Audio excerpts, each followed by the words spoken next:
So in Australia,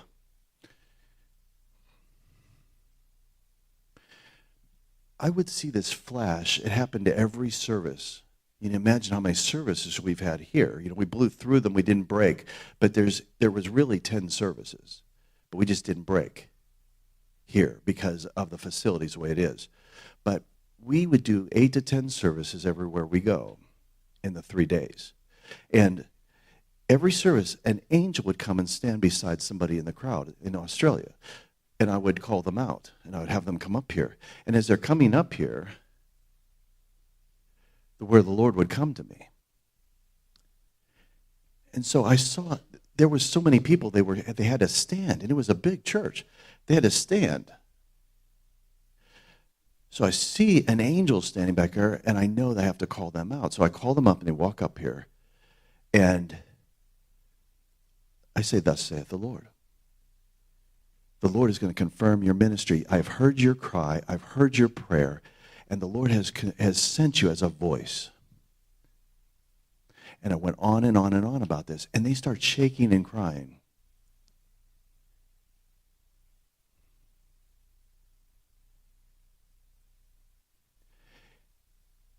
So he tells me afterwards, he says, "Me and my wife were watching you on YouTube on the other side of Australia.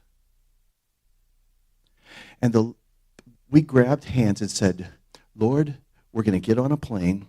We're going to go to that service. And Kevin is going to call us out and confirm our ministry.'" And they did it. They brought all their kids. They're standing because they can't even find a seat. And that angel comes and stands beside him, and I call him out, and I go through the whole thing. And I'm thinking, this is all rigged.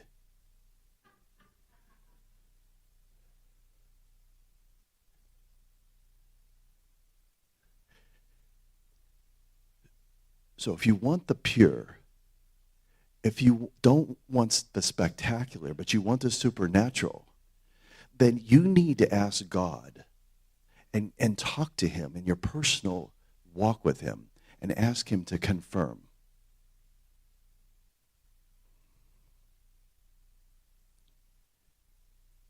And then I will have something to confirm. I will be given a word to tell you. But you have to interact with God on your own first. You can't just come to a service and expect me to call you out until you have talked to God yourself, because that's the way me and him operate. And so I really expect this the next time that we do this. I expect you to, in the next month or two that we have before we see each other again, I expect you to really go to the Lord and say, "Lord, I want my books open, and I want you to confirm to me and show me what it is you want me to do. And if I'm at the right place, if I'm at the right job, if I'm in the right relationships." And I want you to judge all that. That's what I tell the Lord. I ask him to judge everything. I really do. I'm not afraid for God to tell me the truth. Are you afraid of the truth? Are you willing to hear what God is really wanting to say to you? Because if you are on your way to the most supernatural life. Because God can trust you. What it is, I want to tell you a secret about yourself. There is a characteristic of man and woman. There is something inside of us that does not want to let go.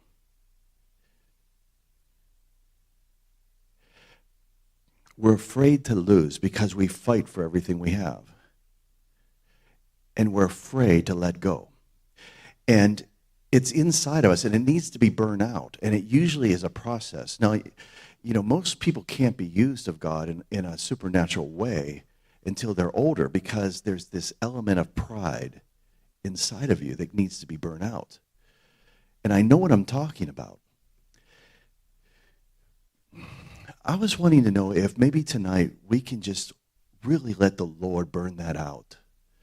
And let's just spend some time seeking God and asking him to come in and really look at the inner part of us, because we're very complicated. We're very intricately made. You know, as Psalms 139 says, you know, we're intricately and we're complicated.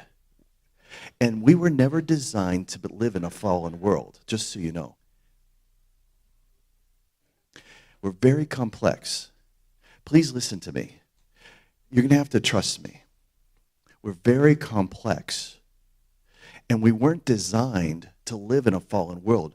We were designed to operate at a very high level with accuracy and speed beyond our own imagination. That is the truth. We have fallen. We do not operate well in a fallen world because we expect when we pray to receive an answer right away. When something doesn't work out, we're shocked. When people leave us in a relationship, we're shocked. We're shocked when people don't like us because it's not natural to encounter that. We weren't designed that way. We were designed to be fully accepted, fully efficient, to ask and receive, seek and find, knock and the door shall be opened. That's exactly how we were designed. We weren't designed to be in debt to anybody except to love them. We weren't designed to be separated from our Heavenly Father. So we have separation anxiety all the time. We feel like we're separated. We feel like there's no connection like it should be. We feel uncomfortable in different situations, but we weren't designed to ever feel that way, to have any stress whatsoever. Are you understanding me? Okay, so what we don't understand ourselves because we weren't designed to be in this world this way. So that's why it says that we're in the world, but we're not of it. We are not designed to be in the dark about anything.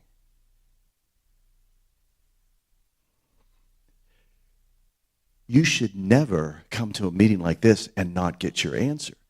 You should always receive. You should always walk away knowing. You should be full, satisfied.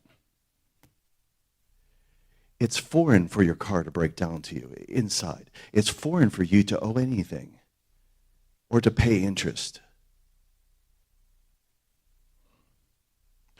It's foreign when someone has a need and you don't have the money to help them. It's foreign inside of you. Do you understand what I'm saying? And so your frustration, your anxiety is because your spirit has been restored back to Adam and greater. But your body and your mind and the world around you, they oppose you. The system of the world opposes you. It will not let you be free.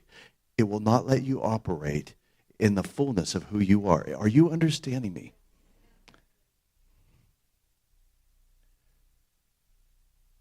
Even the birds, the scientists say that the birds sing in a minor key because they're lamenting. They've fallen. And they're waiting for the sons of God to be revealed. All creation is groaning. They're irritated.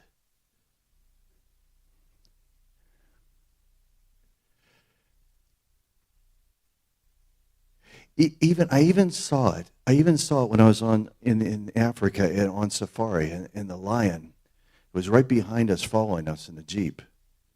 And every animal in that whole place was scared and running away from that lion. And he was just walking and just looking around, and he owned the whole place. He had no fear. But I looked into his eyes, and there was no fear in his eyes. But I did see this one thing. Every now and then, I would see in his eyes where I could see that he just wanted to be petted.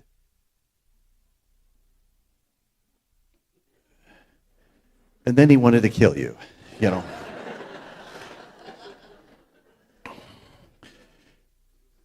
So there are two rules about where I live.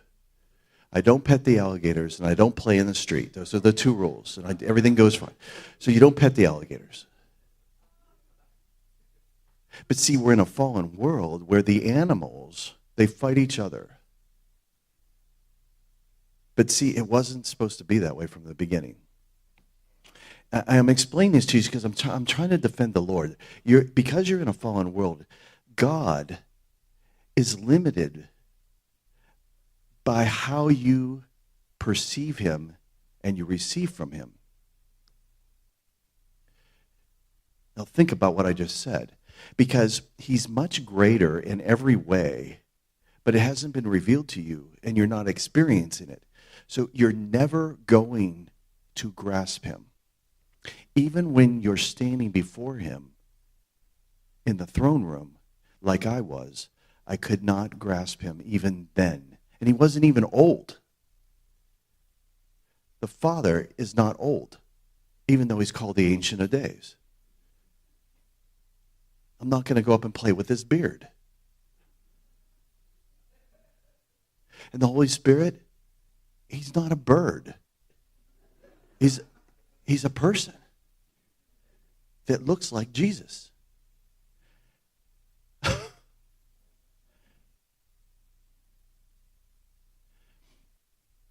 I saw so many things there that I was told I was never allowed to share. I was never allowed to share about the creatures that are there in the throne room. I was amazed at what I saw because I realized that people don't get it at all.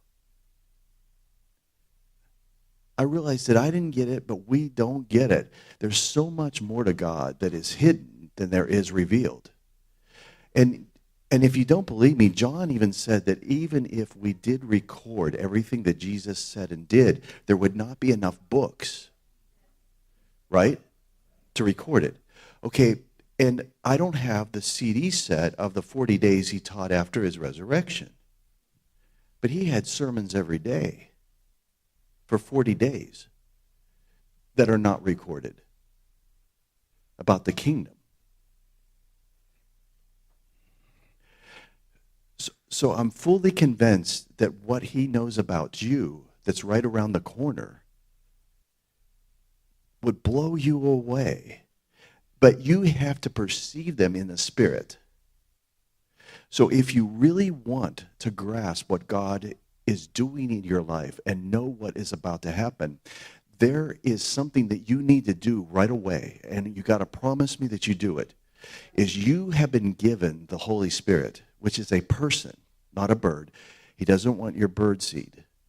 He doesn't want bread. He wants to be your advocate. He wants to be your counselor. He wants to be your powerhouse, your standby, your generator. He wants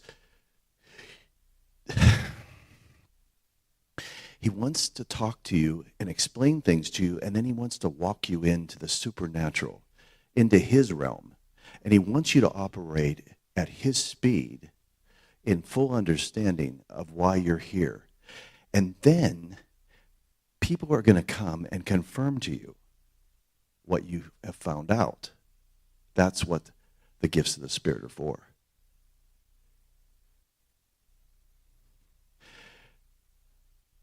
So the Holy Spirit is waiting right now for you. Right now. Jesus told me that the Holy Spirit and the power of God is always available at any one moment around you.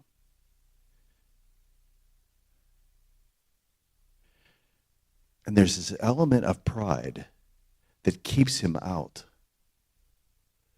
that has to be burnt out.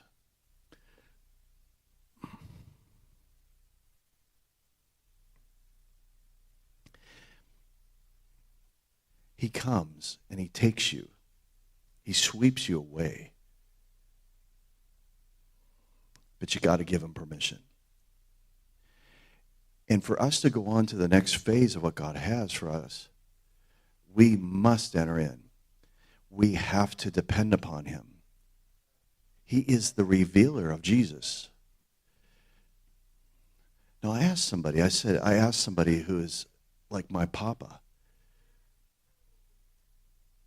I asked him, I said, I don't understand what's happening with me. And he goes, well, what's happening?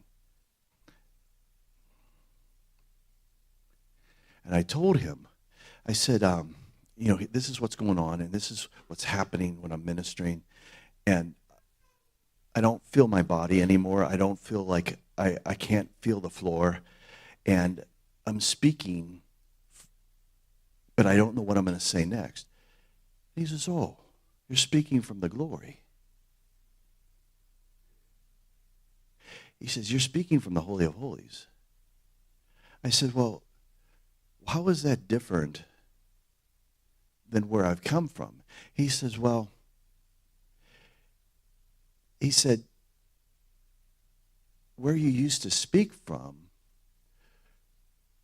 was where you were living before. You had people around you that were a certain way, and they spoke from the outer court.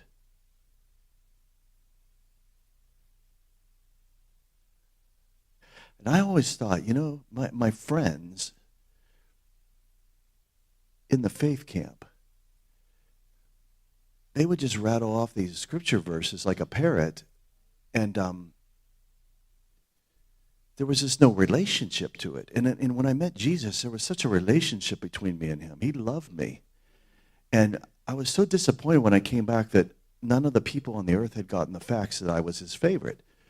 They hadn't got the email. You wouldn't believe it. I really thought I was his favorite because that's the way he treats everybody. But it was a relationship.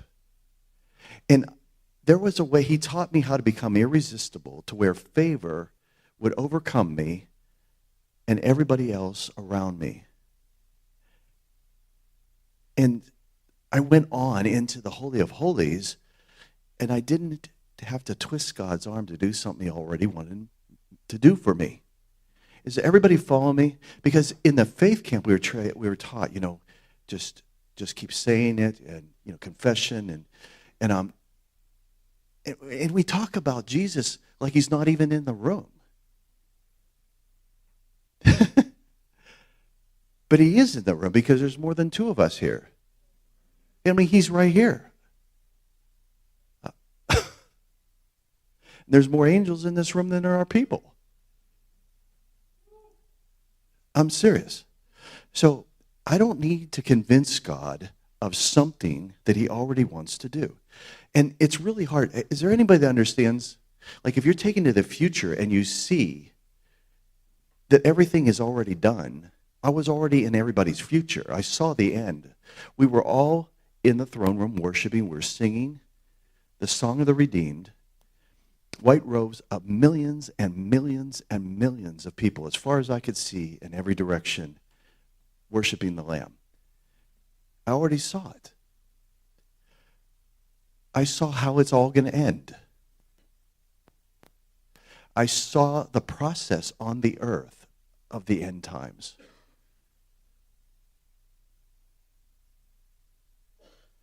And I didn't even have to study the book of Revelation, even though I read it. But I saw that the book of Revelation is just flashes. And we're trying to put it linear on a timeline. And it's flashes of revelation.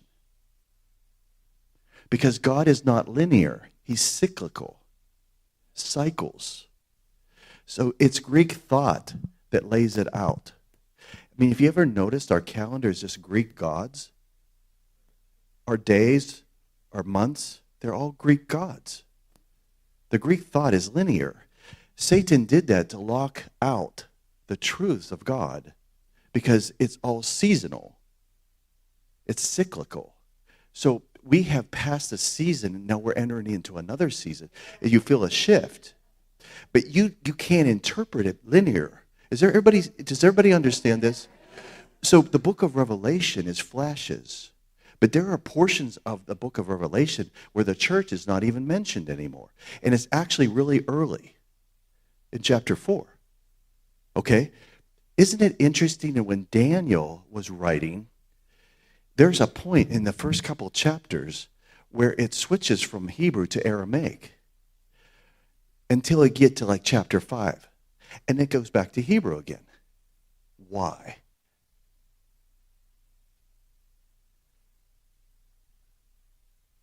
I'm glad you asked.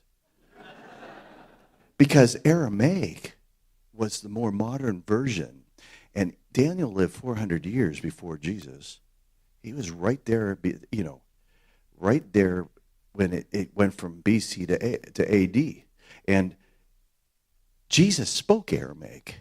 And Aramaic is a street language that's very, very descriptive and colorful.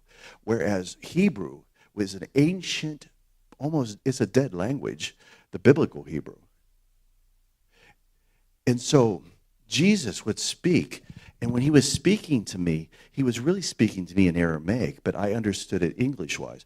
So when I came back, now listen to me, I couldn't find a translation that was close enough to how he was saying it, to where me being a scholar, I couldn't figure it out.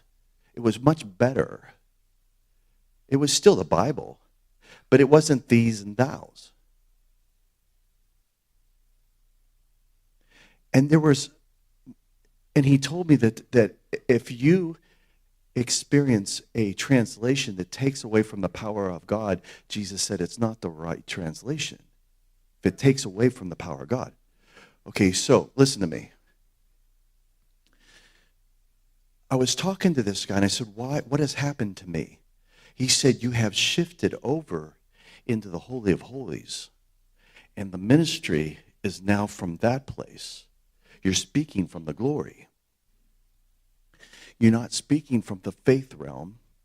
You're not speaking from the outer court. You're speaking from the Holy of Holies.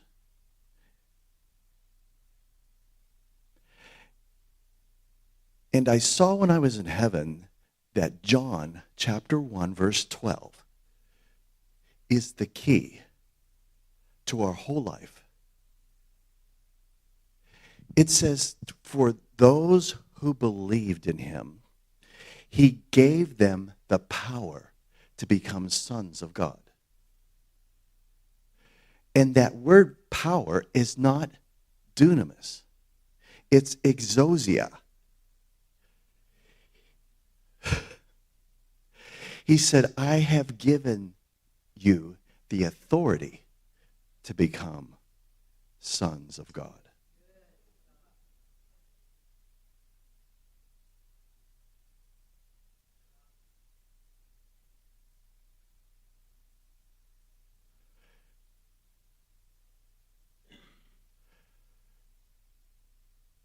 So do you understand why Jesus marveled at the centurion?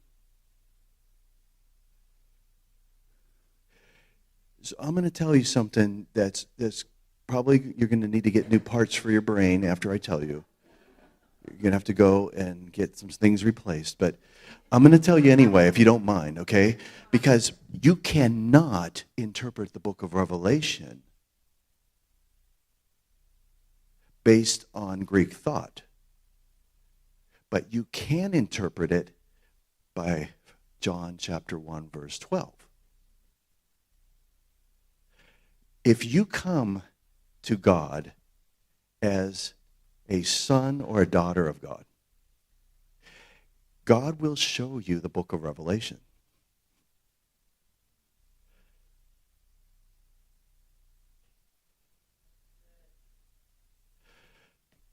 So I'm going to tell you something that's going to, you know how everybody says give and you'll get. But see, Jesus isn't a slot machine.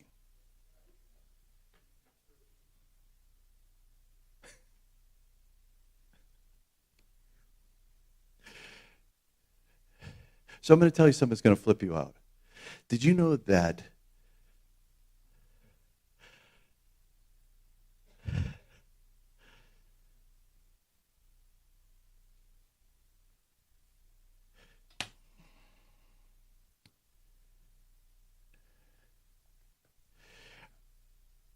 this is a whole nother course that I don't have with me right now. I'm trying to think of this verse. But did you know that in Exodus it says, actually when God said, I'm going to prove that I am your God, because you're going to lend to many nations, but you're not going to have to borrow from any of them. And he says, this will be a sign to all the nations that I am the true God. because he had given them the power to obtain wealth. It's in the Bible. But the verse is that all nations will know that I am the true God, because it had to do with dominion. And so did you know that what I saw in heaven that I can't tell you is that prosperity had more to do with dominion than it did with giving to get? Did you feel what just happened? Because you've been told a certain way. But did you know, let's be honest, give and it shall be given to you. In context, that's talking about forgiveness. Does anybody know that? If you read through what Jesus was saying, there's certain things that we, when with the sower and the seed, right? I told you that. I said, when did the seed become money? It doesn't say that. In the scripture, it says that the seed is the word of God, which does include prosperity as being part of the word of God. I mean, for some of us. But did you know that the greatest revelation that you can receive, and I'm telling you ahead of time because you're going to remember me telling this when you get to heaven, the greatest revelation you can receive down here is the revelation of the sons of God. But no one wants to touch that. In fact, if you look it up in a commentary, it's left blank a lot of times because nobody wants to touch the fact that Jesus said, ye are Elohim, to whom the word of God was given. He's pointing at the Pharisees. He says, isn't it written in your law that ye are Elohim? He says, you're coming at me because I claim to be the Son of God? He says, it says that you are Elohim, to whom the word of God. And it can't be revoked. See, no one wants, look, you always click, okay, can you go on, please? Can you just see what happens is, why did Jesus say that to them? Because we are the authority on the earth. Was not Adam the authority on the earth? Okay, so we fell, but then Jesus came to buy us back, to bring us, he was the second Adam.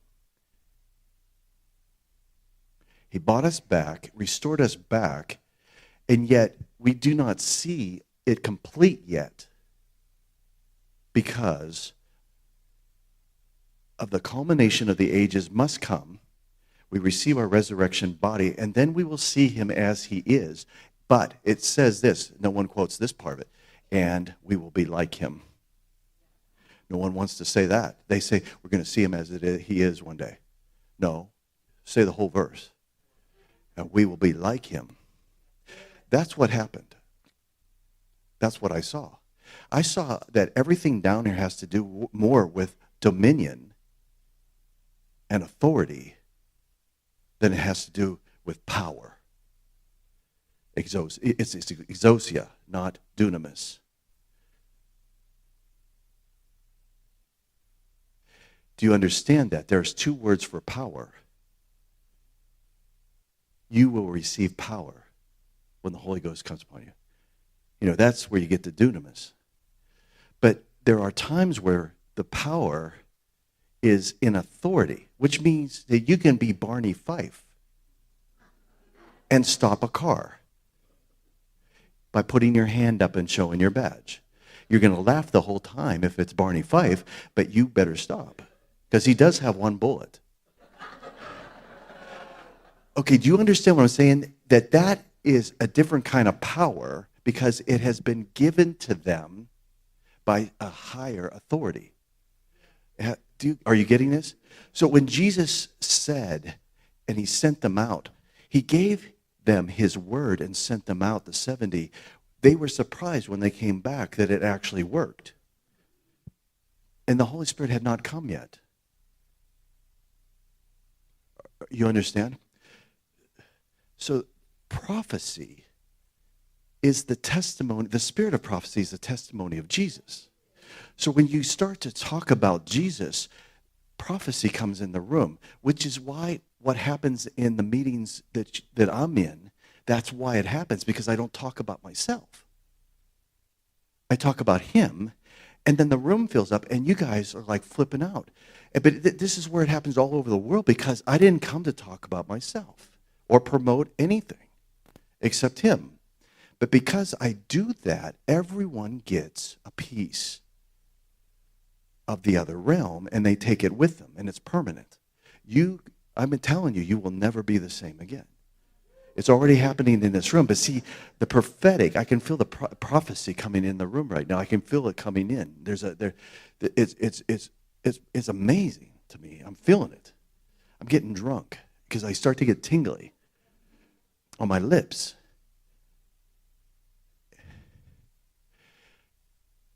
So do you understand that those who believed and trusted in him, he gave them the authority to become the sons of God?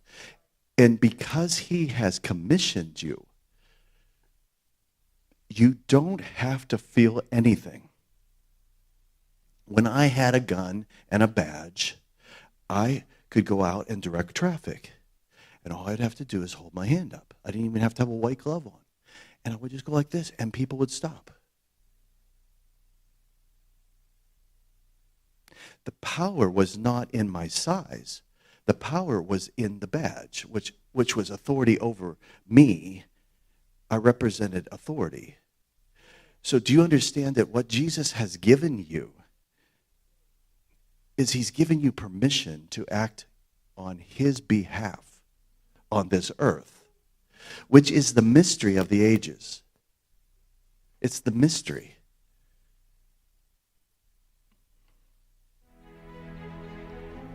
What's going to happen to you is you're going to walk in this.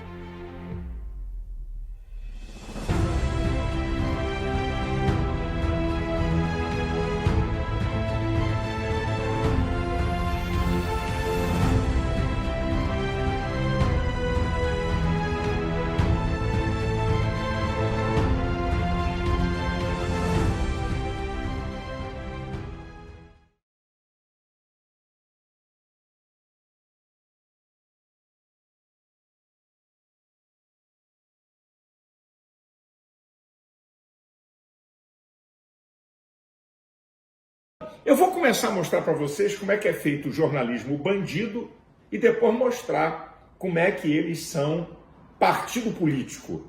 Deixaram de ser simplesmente órgão de informação independente. Eles têm lado.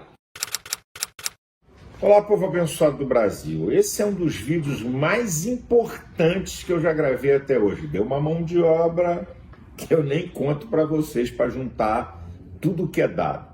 Agora, eu vou dizer uma coisa para você. Se você não tem paciência para ouvir algo que vai produzir conhecimento, não apenas uma informação, você não tem paciência, então nem adianta. Isso aqui vai valer é você assistir tudo até o final, para você ter uma ideia do que eu vou falar sobre o partido político e imprensa com seus puxadinhos. Witzel, Dória, partidos de esquerda e os politiqueiros de plantão. Eu vou começar por isso aqui, ó. Domingo, dia 12, nós tivemos uma transmissão com o presidente da República por ocasião da Páscoa, né? Aí Bolsonaro disse uma palavra lá, dizendo que estava caindo a questão do coronavírus, e aí o Globo fez uma reportagem. Eu vou ler o que a jornalista falou, porque eu vou começar a responder a jornalista aqui, ó. Ela botou o que eu falei lá, uma palavrinha que eu falei lá. Sou uma das vozes proféticas dessa nação. Não vamos ter no nosso país uma desgraça de morte. Isso é, esses profetas do caos vão ficar envergonhados. Nenhuma previsão catastrófica acontecerá no nosso país. Eu declaro, na autoridade do nome de Jesus, que dentro de pouco tempo, o Brasil vai usufruir de um tempo de prosperidade que nunca aconteceu na nossa história. Disse o pastor Silas Malafaia. Aqui é que começa a coisa interessante. Acrescentando que a imprensa resolveu ser partido político por interesses escusos, sem detalhar mais quais seriam esses interesses. Deixa eu dar uma palavrinha aqui para Amanda Almeida, a jornalista, é porque lá eu só tinha 3 minutos para dar essa resposta. E aqui eu tenho o tempo que eu quero. Então, eu vou começar a mostrar para vocês como é que é feito o jornalismo bandido e depois mostrar como é que eles são partido político. Deixaram de ser simplesmente órgão de informação independente. eles têm lado. Vamos começar? O jornal O Globo, o Sistema Globo, o G1 anunciou no dia 6 de abril, no dia 6, que até o dia 13, hoje, quando está sendo gravado isso aqui, iam morrer em São Paulo 1.300 pessoas de coronavírus. Não chegou na metade. Aí começa a mentira. Agora, a coisa é escandalosa. Eles dizem que em 6 meses em São Paulo vai morrer 111 mil pessoas. E se não houvesse, olha a piada, e se não houvesse a quarentena, iriam morrer mais de 270 mil pessoas. Não, isso deve ser brincadeira. Não escreveram isso não. Não. Isso é brincadeira. Que quarentena, rapaz? Não tem proteção de pobre, não tem proteção em trem e metrô. Isso aí é esse cínico governador Dória fazendo graça, porque interessa, não tem licitação, eu já venho denunciando isso, não precisa pagar dívida. Agora, a coisa mais ridícula, ver o Grupo Globo botar uma matéria daquele site canalha chamado Intercept. Sabe qual é? Aquele site que tentou destruir Moro e a Lava Jato, da turma vinculada ao PSOL, o dono disso aí. Olha o que esses caras da Globo são capazes de fazer. O Intercept, ele declara, você está vendo a imagem aí? Só para você ter uma ideia, que iam morrer até o dia 6 de abril, 5.571 pessoas. Aí bota um caixão, terrorismo puro. Minha gente, se hoje, dia 13, morreram aí por volta de 1.200 pessoas, no dia 6 era metade disso. Olha o terrorismo. Eu estou mostrando a imprensa mentirosa. Eles esqueceram que o monopólio da informação acabou. Acabou o monopólio da informação. Tem redes sociais. E eu fotografo e gravo tudo que é capa desses jornais para ter documento para mostrar o jornalismo canalha, bandido, vagabundo, terrorista e mentiroso. Eu estou só mostrando para vocês. Eu estou provando aí. Isso aí não é conversa não, né? Já que estamos falando desse jornalismo bandido e canalha do Intercept, olha o que eles mostraram aí, ó, dizendo que vão morrer no Brasil 478 mil pessoas de coronavírus. Pelo amor de Deus. Pelo amor de Deus, tenham paciência, assim é duro. Agora, olha essa do Globo, estou mostrando como é que é feito um jornalismo inescrupuloso. Olha essa reportagem do Globo, dizendo que esse ano morreu mais gente de coronavírus do que H1N1, chikungunya e sarampo juntos. Quem olha assim ganha um susto. Caramba, morreu mais gente de coronavírus esse ano do que juntando essas pragas. Sabe qual é a covardia, a safadeza? É que, meu Deus, o H1N1 começou em 2009, a curva dele já acabou há muito tempo. Sabe quantos o HN1 matou de 2009 para cá? Mais de 5 mil pessoas. Mais de 5 mil pessoas só do H1N1 morreram de 2009 para cá. Quer dizer que esse jornalismo, pensa que todo mundo é burro, que não faz análise. Olha, o coronavírus, tá vendo aí a reportagem? Matou muito mais esse ano do que essas 3 pragas juntas. Gente, o que é isso, gente? Essas pragas estão no Brasil há tempo. Querer mostrar os 3 primeiros meses, acabou a curva. Eu estou mostrando para vocês como é que eles fazem. Agora, tem mais terror. Agora vamos piorar o terrorismo do jornalismo. O G1 publicou de uma instituição lá da Inglaterra que iam morrer no Brasil 1 milhão de pessoas por coronavírus. Não. Aí eu não aguento, gente. Como é que o Sistema Globo se presta a uma informação terrorista desse nível para assustar a população, dizer que vai morrer 1 milhão? Nem as previsões mais catastróficas, os especialistas estão dando gargalhada, sabe, dessa conclusão imbecil desses caras. 1 milhão de mortos por coronavírus é terror em cima da população. E outra, e essa aí, ó, do Equador. E essa do Equador, você tá vendo aí? É só coisa para assustar a população. Ó, a desgraça do coronavírus no Equador.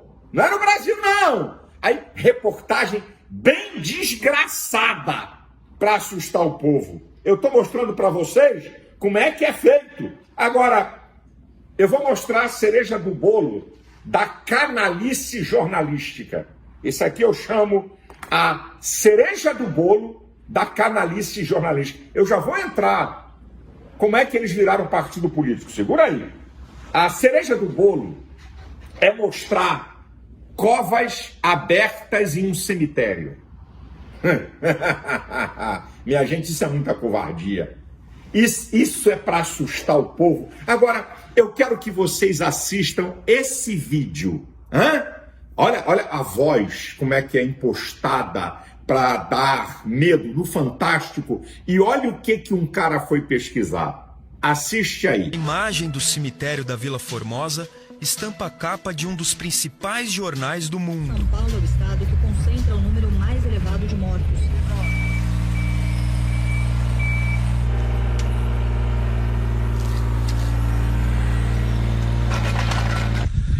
Bom, pessoal, atenção Brasil, eu tô aqui aonde saiu recentemente uma matéria aí no Brasil falando que existe aqui, ó, tá vendo essas covas abertas, ó? Falaram aí milhões de covas abertas que para colocar pânico na população. Eu estou aqui no maior cemitério da Vila Maria, da Vila Formosa, tá vendo? Realmente as covas estão abertas, tá vendo? Isso aqui é inevitável de falar. As covas estão abertas, tá? As covas estão aqui abertas, tá bom? Agora é o seguinte, eu tive conversando com alguns trabalhadores daqui agora. Não precisa de pânico não, pessoal. Sabe por quê? Porque isso aqui é um procedimento normal do cemitério. E estranhamente, abriram numa grande quantidade justamente agora. Estranhamente. Os funcionários falaram para mim o seguinte, que estranhamente pediram para abrir muitas covas de uma vez só. Agora preste atenção ao partido político chamado imprensa. Há muito tempo, você pode analisar onde você quiser ir. Notícia ruim do governo é Bolsonaro. Quando é notícia boa é governo. Olha, vou mostrar para você quando ainda havia muita dúvida sobre o uso de cloroquina.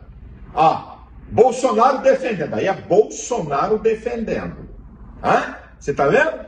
A coisa é tão séria que o colunista Merval Pereira, tá? Tô mostrando aí para você, diz que Bolsonaro é um perigo à saúde pública. Se você ler a reportagem, ele tá falando que Bolsonaro tinha que ser impedido porque ele é contra a quarentena e porque ele está falando para o uso da cloroquina. Sabe quem é esse cara aí, Merval Pereira? É aquele jornalista que faturou horrores para dar palestra na época do governo do PT. Foi cooptado com aquelas palestras, fecha aspas, para ganhar grana, para calar a boca em relação ao governo. Vocês estão vendo aí? Agora presta atenção. Olha como é que eles fazem o jogo. Aí o Mandetta, o ministro, dizendo que não apoia, né? Que eu não adianta, eu sou contra. Isso no dia 6/4. Tá? Aí no dia 7 de abril, lembra do famoso caso do Dr. Davi Wilp? O coordenador da crise em São Paulo, que tomou o remédio e ficou curado? Aí no dia 7, já o ministro da Saúde mudou o discurso. Não, se o médico quiser prescrever com autorização do paciente, Bolsonaro já sai de cena. Quando era para malhar, sobre Bolsonaro, falando sobre o uso disso, então eles, Bolsonaro.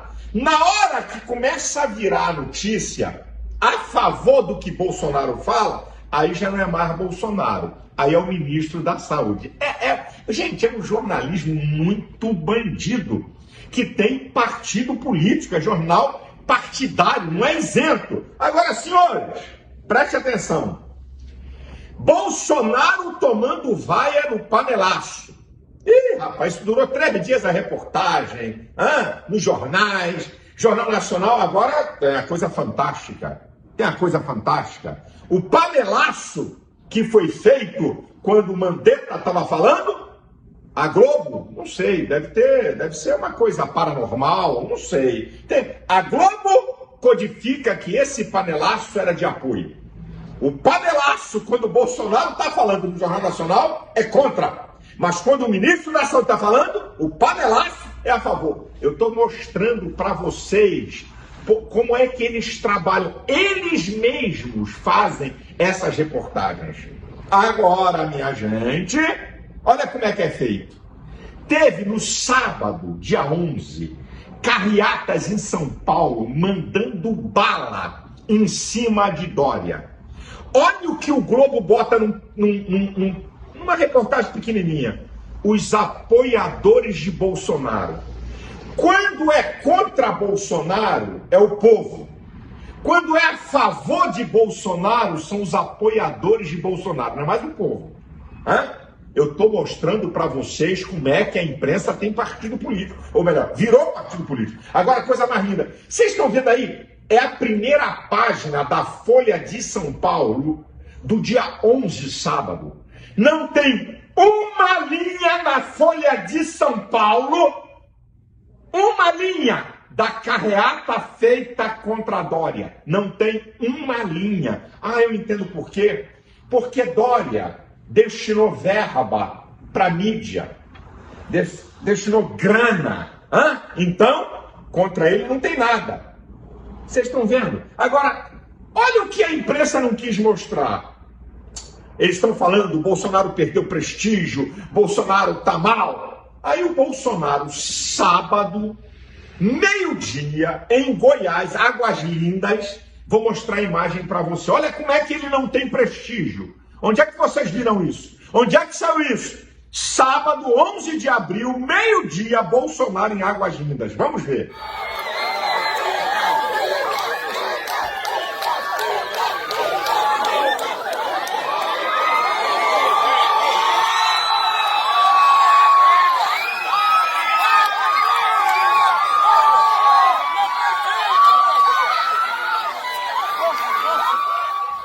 Eu estou mostrando para vocês que a grande mídia brasileira, a grande imprensa tem lado. Eu estou mostrando para vocês que eles não são isentos na notícia, sabe? E eu vou dizer para vocês por que a mídia odeia Bolsonaro e virou partido político. Porque quando a imprensa sistematicamente ataca um governante, ela está defendendo um lado político. O que eu acho incrível é que a ficha desses caras da Veja, da Época, da Folha, do Globo, do Estadão, pelo menos para disfarçar, bota um colunista, um jornalista para falar bem, para quebrar o galho, bota 5 baixando o pau, mas bota um para falar bem, para pelo menos tentar disfarçar. Mas não, você pegar tudo que é blog, tudo que é jornalista, é todo mundo metendo pau em Bolsonaro. Não tem nada bom. Desde que esse cara chegou, não tem nada bom. Por quê? Eu explico. Em 14 anos de governo do PT, os governos do PT deram para a mídia, anota o número, anota 16 bilhões de reais. 16 bilhões de reais. Bancou e sustentou jornais e emissoras de televisão. Agora, no primeiro ano do governo Bolsonaro, ele cortou 1 bilhão. Ele cortou assim, vapt! Os caras tão loucos, querem derrubá-lo por interesses escusos, mesquinhos e econômicos. Só por isso. Querem derrubar o presidente. Essa mídia comprada por dinheiro que tem lá, os partidos de esquerda que foram desmoralizados na eleição e alguns politiqueiros de direita querendo tirar partido e proveito da situação. Mas eu vou dizer uma coisa para vocês, vão quebrar a cara. Vão quebrar a cara. Vão quebrar como já quebraram a cara em 30 anos de política. Pela primeira vez, um presidente assume e não faz balcão de negócios com o Congresso Nacional. Foi Bolsonaro. Fernando Henrique fez, Itamar fez, Temer fez, Lula, Dilma, todo mundo negociou. Por isso que foi instalado no Brasil essa roubalheira. Eu fico até com vergonha de ver Fernando Henrique querer falar de Bolsonaro. Ah, vai lavar essa boca, cara. Teu governo teve corrupção, balcão de negócio, negociou o ministério. Mas esses caras é a boca. Agora, para terminar, eu vou mostrar a técnica que a Globo usa para você ficar por dentro. Isso não é de graça. Qual é a técnica para tentar desmoralizar, denegrir e arrebentar Bolsonaro? Assistam.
Tudo na Globo é tendencioso e manipulado. Vocês estão vendo aí?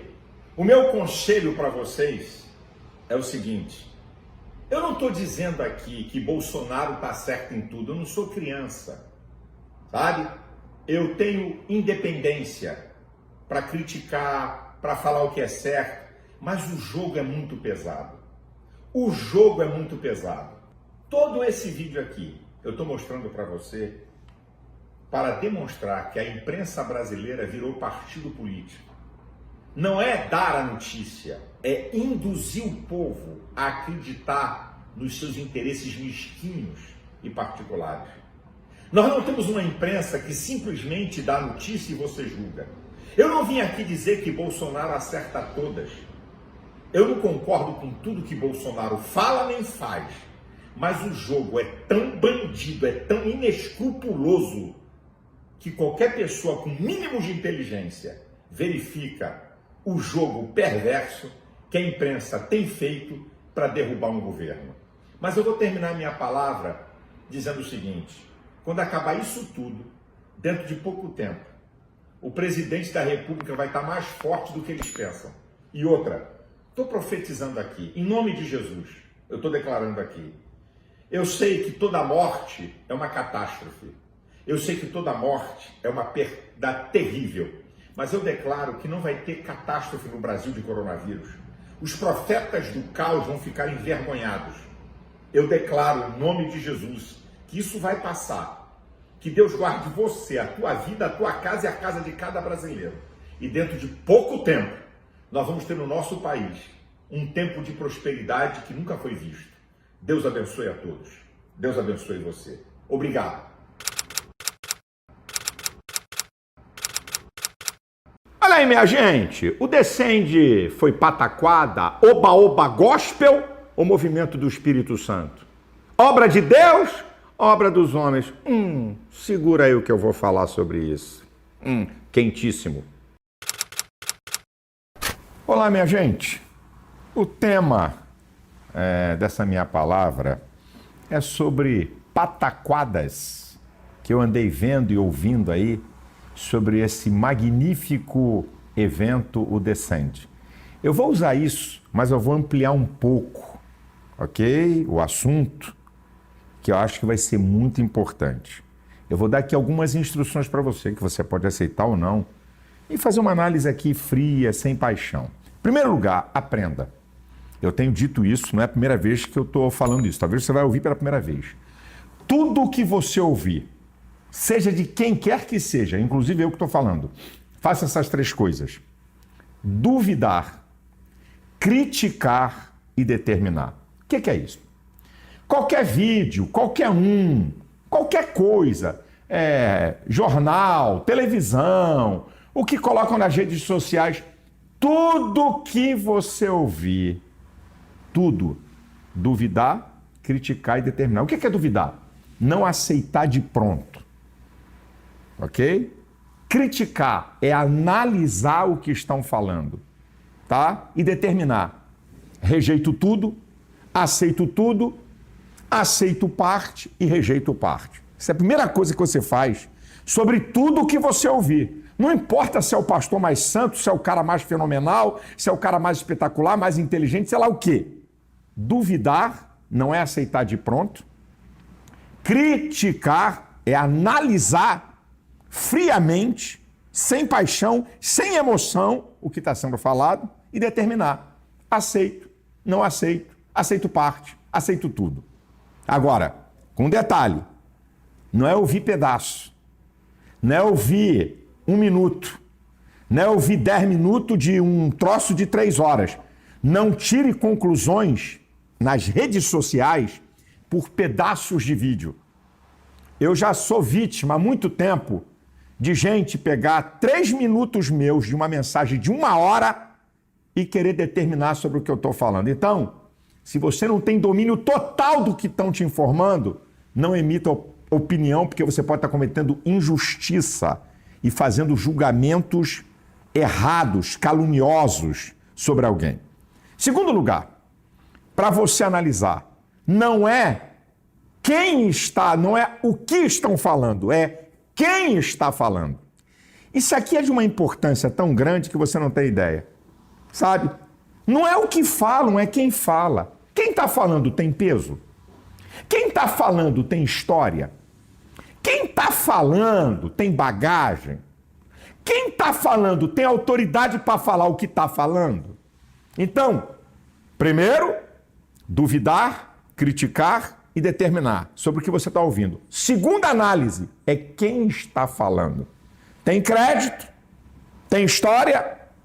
Posso dar pelo menos o primeiro crédito de ouvir mesmo sem aceitar? Aí sim, você vai poder ter uma ideia geral e emitir uma opinião. Então vamos lá. O que está acontecendo hoje com a igreja evangélica? Não. O que está acontecendo com as pessoas? Famosos anônimos que senta a bunda numa cadeira e bota o celular e uma camereta e começa a falar um monte de coisa e alguns caem na graça do povo, passa a ter centenas de milhares ou milhões nas redes sociais e aí vira o dono da verdade. Famosos anônimos construíram o quê? Fizeram o quê? Qual a história deles, se é na igreja, se é na política, se é na vida, para poder emitir parecer, criticar, sabe, acusar e querer dar opiniões de julgamentos sobre alguém ou sobre evento? Com todo respeito, eu fico vendo uma garotada que nem tirou a fralda no evangelho querer fazer julgamento de igrejas, fazer julgamento de pastores, julgar evento. Gente que eu acho que nem evangelizou. Gente, eu acho que nunca fez um discipulado, aí quer ensinar. Outra, gente, aprenda, meu querido, por favor, redes sociais, o fundamento das redes sociais é informações, não conhecimento. E muitas vezes, informações deturpadas. Isso que eu estou te falando é muito sério. Isso que eu estou falando para você é de uma vital importância. Antes de chegar no Descende, uma outra abordagem. O que eu estou falando para você é que tem gente, e a coisa mais interessante é o seguinte, hoje, as pessoas dão crédito ou não dão crédito pelo número de seguidores. Meu irmão, tem um monte de ímpio safado que tem milhões de seguidores mais do que qualquer youtuber evangélico. E por algum acaso, por ter milhões e milhões e milhões e milhões de seguidores, merece seu crédito? Quer dizer que para você, quem tem crédito ou não crédito, depende do número de seguidores? Então deixa eu dizer uma coisa para você. Eu conheço homens e mulheres que não gostam nem de redes sociais, mas que têm um crédito pela sua vida e pela sua história. Que mesmo quem tem 10, 20 milhões de seguidores não chega no fiapo de uma unha. Muito cuidado com isso. O negócio agora é dar crédito. E outra, eu estou falando com todo respeito, porque eu não tenho 10 mil na minha rede social, não é? Então eu posso falar isso para dizer, tá com inveja, tem ciúme, porque tem gente que tem milhões e tal. Não. Minha idade não permite mais isso. Eu já estou em outra. Uma outra coisa, quer ver como é que é? Tem gente que defende seus pontos de vista doutrinários como verdade absoluta. E querem chamar outros de herege ou de errados porque não compartilham do seu ponto de vista. Eu vou mostrar isso para vocês. Primeiro, fundamentos do evangelho são inegociáveis. Eu não deixo passar. Pode ser quem quer que seja, famoso ou não famoso, entrou para exercer influência, negando fundamentos do evangelho, eu vou botar para quebrar. Exemplo, os fundamentos do evangelho. A Bíblia é a palavra de Deus. Um Deus trino, Pai, Filho e Espírito Santo. Só Jesus é o Salvador. O homem é o pecador. O único meio de salvação é arrependimento e crer em Jesus. São pontos inegociáveis. A igreja, a única instituição neotestamentária reconhecida na Bíblia. Sabe? Então, esses pontos e outros, né, são doutrinas fundamentais do Evangelho inegociáveis. Quem negar Jesus, quem negar a salvação em Cristo, salvação pela fé, a palavra de Deus, certo? O Espírito Santo como pessoa, um Deus trino, a igreja não é uma instituição divina. Quem negar esses fundamentos, eu mando o chumbo grosso e você pode discordar. Agora, olha o que está acontecendo.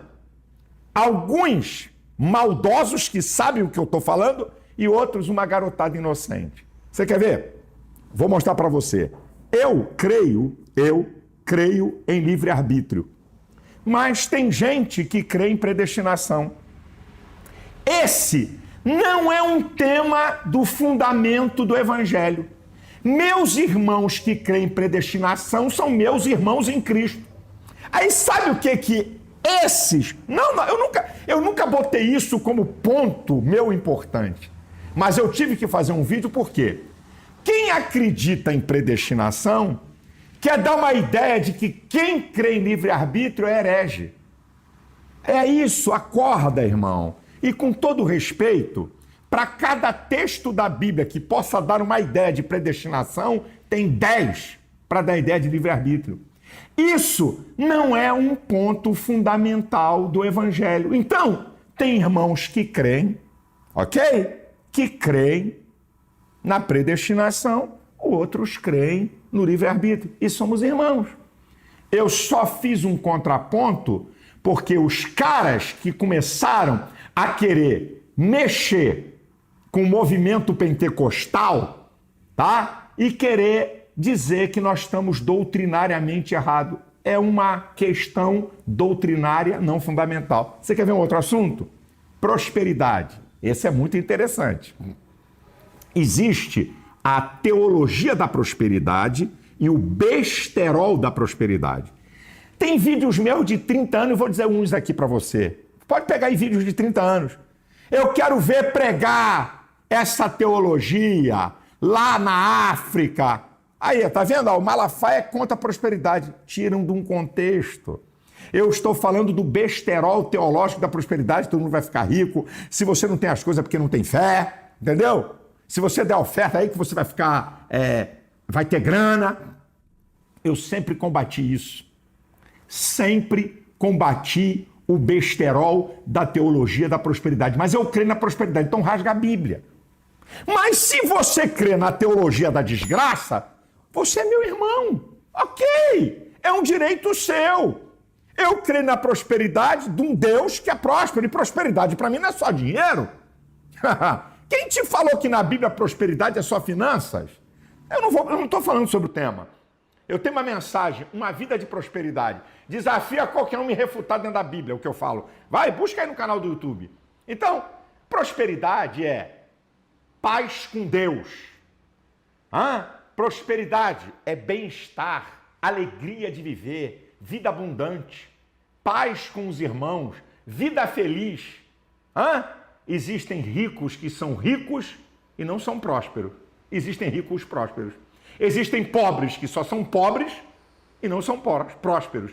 E existem pobres prósperos. Aí os caras pegam e querem atingir os pentecostais, que eu conheço a malandragem, porque a Bíblia diz que o dinheiro por tudo responde. E Jesus falou em Mateus capítulo 6, no versículo 24, não podeis servir a Deus e o dinheiro, para você ver onde está o nível do dinheiro. Não é o diabo, não. É o dinheiro que se torna um Deus para o homem. Aí tem gente que odeia, porque não é liberal, não dá oferta, não é dizimista. Então tem ódio quando alguém fala de prosperidade. Quando alguém fala de prosperidade. Então tem que arrancar da Bíblia, tem que rasgar da Bíblia. Não é? O compêndio teológico de 2 Coríntios 9, vê o contexto de Filipenses 4, 19, quando Paulo diz que o meu Deus, segundo as suas riquezas, o meu Deus, segundo as suas riquezas, suprirá todas as vossas necessidades em glória. Está falando para quem dá oferta. É só você ler os versículos anteriores, ok? Tem que rasgar Salmo 112, tem que rasgar Salmo 1, versículo 1, 2 e 3, tem que rasgar Josué 1:8 e vai por aí afora. Então, você não acredita em prosperidade? Você é meu irmão. São temas não fundamentais. Isso é, temas que definem a fé. Você quer ver uma outra? Eu sou pentecostal. 95% dos evangélicos no Brasil são pentecostais. Isso é, creem no batismo com o Espírito Santo, com a evidência de se falar línguas estranhas. Mas quem não crer nisso é meu irmão. Batistas tradicionais, presbiterianos, metodistas, que não creem nessa experiência que está na Bíblia. Também tem um vídeo que eu mostro a teologia pentecostal. Por que sou pentecostal? Busca aí que você vai ver. Por que eu estou te falando isso tudo?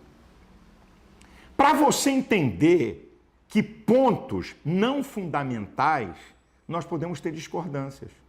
O que eu não abro mão é quando querem misturar o evangelho com aquilo que Deus abomina. Deus abomina a idolatria. Nós não temos convergência com a idolatria. O evangelho não se coaduna com a feitiçaria. O evangelho não tem pacto com uma vida de pecado. Aí eu largo-lhe o aço. Eu estou falando tudo isso para chegar agora no descende. Vou até beber um pouquinho d'água. Está servido? Pega na tua casa onde você está.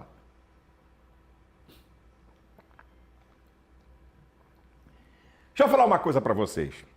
Desde 8 anos de idade, eu tenho 61, mesmo que você não acredite, de tanta jovialidade que você está vendo. Eu tenho 61 anos. Desde 8 anos que meu pai me levava para cruzadas no Brasil, sabe? Cruzadas evangelísticas, eventos evangélicos em estádio, Billy Graham, Rex Humbard. Eu, pela primeira vez, olha, eu tinha 8 anos de idade, Morris Cerulo no campo de São Cristóvão, debaixo de chuva, 60 mil pessoas. Eu vi paralítico andar. Parecia filme de Spielberg. O cara todo torto, barulho de osso e o cara ficando em pé, cego ver. Eu vi tudo isso. Eu fiz cruzadas evangelísticas em Manaus, 450 mil pessoas. Fortaleza, 300 mil. São Luís do Maranhão, 250 mil. Estou aqui me lembrando dos números das cruzadas. Teresina, 120 mil. Salvador, 80 mil. Vai por aí afora. Rio Grande do Sul, Porto Alegre, debaixo de chuva, 150 mil. Eventos de cruzadas entre 2 e 4 horas. Agora, eu também já participei de eventos evangélicos de tempo grande, de 6 horas, 7 horas. Um movimento, um entra pra lá e sai daqui, sabe? Uma meia balbúrdia gospel, sabe? Alisamento de ego, fazendo apresentações fantásticas de quem parecia que era Deus que estava chegando para cantar ou para falar. Falta de reverência. Agora, meu irmão, eu fui nos 3 estádios do Descende. Brasília, Morumbi e no Aliança. Eu fiquei impressionado e meu coração se alegrou, sabe por quê? Porque tem uma garotada que quer buscar a Deus, que quer servir a Deus, que quer ser luz. Eu fiquei impressionado não só com a organização do evento. No Morumbi, 12 horas de evento, depois de um sol lascado o dia todo, quando foi perto das 5 da tarde, desabou um temporal. Ninguém saiu do lugar. Ninguém. O que eu já vi de gente correr em evento gospel, sabe? Em cruzada, porque a chuva caiu, ninguém saiu do lugar. Uma reverência para ouvir. Uma reverência para ouvir. Uma garotada com fome e sede de Deus, nesses 3 lugares. Aí vem um cara e alguns, isso é uma pataquada, isso é oba-oba. Eu vou te dar um conselho para vocês que usaram sua boca para criticar o que vocês não sabem nem estavam lá. Eu vou dar um conselho para vocês de Gamaliel, em Atos capítulo 5. Vai lá ler. Quando os apóstolos foram levados ao conselho, a elite religiosa dos judeus, o sábio Gamaliel toma a palavra e diz assim: deixai esses homens. Se essa obra é de homens, ela desfará. Mas se essa obra é de Deus, para vocês não serem pegos combatendo contra Deus. Que conselho sábio! Sabe o que o conselho da elite religiosa de Israel fez? Acataram o conselho de Gamaliel. Quer dizer, não adianta matar Pedro e João. Não adianta matar esses caras, porque se essa obra é de Deus, ela fica. Se não é de Deus, ela acaba. Então, o meu conselho é para quem usou a língua para falar asneira e bobagem sobre o Descende, cuidado, que você pode estar combatendo contra Deus. E ao contrário do que muitos falaram, o Descende não foi evento de oba-oba. O Descende foi um evento para impulsionar essa geração para brilhar, para pregar, para chamada ao ministério, para fazer a obra de Deus. Não foi evento de oba-oba, não. E outra, não foi evento de glamour. Uma coisa linda. Eu quero deixar aqui registrado meus parabéns ao Theo, esse jovem pastor, pela visão dele. Não foi estrela. Você sabe o que é? 80 mil pessoas em 5 horas e 40 esgotar o pagamento de ingresso. 50 mil no Aliança em 3 dias. 5 meses antes do evento e uma lista de 100 mil pessoas de espera. Tá com dor de cotovelo? É despeitado? Tenha paciência. O Theo não apareceu em nada, não teve elogio, não foi enaltecido. Quem louvou a Deus e quem falou foi entrando direto, sem apresentações fantásticas de ego. E vem aqui Uns caras que nem tiraram a fralda no evangelho. Eu não sei nem o que esses caras fizeram no evangelho e vem aqui com crítica e vem aqui com julgamento. Vai lavar tua boca, rapaz. Deixa de ser besta. Você não é porcaria nenhuma. Você é um famoso anônimo, ok? Que ainda não mostrou porque veio. Qual é a tua história? O que você fez? Vai ver lá o apóstolo Paulo, quando ele faz a defesa do seu apostolado, mostrando a sua história. Não é blá, blá, blá de videozinho de 5, de 10 ou 15 minutos em rede social, não. Paulo não veio com conversinha, não. Aqui, ó, eu tenho as marcas de Cristo. Quem é você, meu filho? Aí eu acho engraçado que o cara critica, teve entrada. É para que você foi lá pagar e depois, olha, eu tenho aqui um curso aqui que é baratinho. Eu tenho aqui um curso. Os caras se contradizem no que falam. Nós estamos vivendo um tempo muito perigoso. O que eu quero dar um alerta ao povo de Deus. Não estou pedindo para ninguém acreditar em mim, não. Cuidado em quem você dá voz. Cuidado em quem você está acreditando que não tem história. Não existe história sem homem e homem sem história. Não existe. Não existe. Não existe homem que não tenha construído coisas concretas. Sabe por quê? Eu vou dar um alerta aí aos youtuber gospel. Vou dar um alerta a vocês.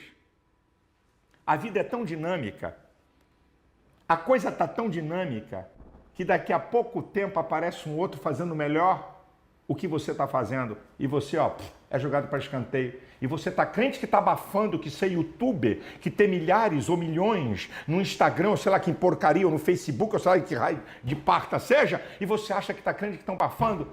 E vão passar o trator em cima de você sem você nem perceber o que é que você fez, qual é o teu legado, qual é a tua história. Criticar os outros, falar mal de igreja, falar mal de pastor, falar mal de quem tem um coração ardendo para despertar uma geração. Uma das coisas mais lindas que esse moço fez no Descende, e ele veio falando comigo, pastor, não existe sucesso geracional menosprezando a geração mais antiga ou a que foi. Deixa eu explicar para os meninos novos. A base é Cristo. A base, o fundamento é Cristo. Cada geração tem umas que colocam um andar, outras colocam 3, outras colocam 4 andares, mas o básico é o mesmo, e é a construção de um edifício. Não tem uma outra base nem um outro edifício. É um edifício que cada geração que se sucede vai aumentando os andares. Aprenda isso. É uma coisa que esse moço fez no Descende e que eu fiquei bobo de ver. Na verdade, os veteranos foram os que tiveram o maior tempo para falar. Não foi a turma nova. E ele mesmo não estava lá, vou falar no melhor horário. Não teve esse negócio, quem é que vai? Olha, cantor famoso canta no melhor horário. Pregador famoso fala no melhor horário. Só quem criticou isso é linguarudo, como diz Tiago 3, que tem a língua inflamada pelo inferno, tá? E queria avisar vocês que Mateus 12, 36 e 37, palavras de Jesus, que nós vamos pedir conta de todas as palavras que falarmos. Pelas suas palavras, você vai ser julgado, incriminado, ou pelas suas palavras vai ser justificado. Cuidado quando vocês falarem de homens de Deus. Cuidado quando abrir a boca para falar de igreja. Cuidado quando abrir a boca para falar de um movimento do Espírito. Aí os caras pegam detalhes. Teve um evento de 12 horas. O avivamento chegou. Qual o problema? Eu creio que nós já estamos no avivamento. O avivamento não chegou com Descende. Mas qual o problema do cara se expressar? Sabe? Pegam frase, uma palavrinha, para tentar deturpar o valor, para tentar macular aquilo que Deus está fazendo. Uma coisa que alegrou meu coração. Como diz lá o profeta, pensando que só ele, e o seu 16, tem 7.000 que não dobraram os joelhos para Elias, que estava todo amoado porque estava sendo perseguido. E eu quero declarar que tem uma multidão de jovens na igreja evangélica brasileira que não estão nem aí para blá, blá, blá, para famosos. Não estão nem aí, tá? Que meu guru agora é porque esse cara tem milhões de seguidores no YouTube ou não sei lá onde. mas uma garotada com fome de Deus, de servir a Deus, de estar na igreja, de entender que a palavra está acima de qualquer um. Eu quero dar parabéns àqueles que foram e quero dar parabéns a você que não foi, mas que tem discernimento espiritual para entender e compreender que o Descende é um movimento do Espírito Santo. Não tem nada a ver com a minha geração. Não fui eu que organizei. Eu só tive o prazer e a honra de falar nos 3 lugares. E se você acha que lá foi oba-oba, escuta a minha palavra para você ver o que eu disse lá para a garotada. Escuta lá, para você ter uma ideia. Escuta o que outros líderes falaram. Não foi só eu. Olha, cuidado, guarda a tua língua. E cuidado, você que está começando agora, para você não pensar que é alguma coisa e você não é nada. Escreva a sua história na igreja evangélica com atos. Não escreva a sua história, como eu disse, sentando a bunda numa cadeira, atrás de um celular ou de uma camereta e destilando críticas, falando de tudo e de todos. É o dono da verdade, é o teólogo, sabe de tudo. Sabe porcaria nenhuma, rapaz? Sabe droga nenhuma? Fedelho no evangelho? Que experiência tem? Dirigiu que igreja? Sabe o que é lidar com o povo? Enfrentou quem? Hã? Foi ameaçado por quem? Foi processado por defesa do evangelho aonde? Perseguido aonde? Ameaçado de morte quando? Que conversa é essa? Que conversa é essa? Cuidado, meu filho. Moço, moça, homem, mulher. Cuidado quando você abrir a boca para falar. Você é a voz profética? E aquele pastor falou, vou falar também. Hã? Lembra dos filhos de Sevas?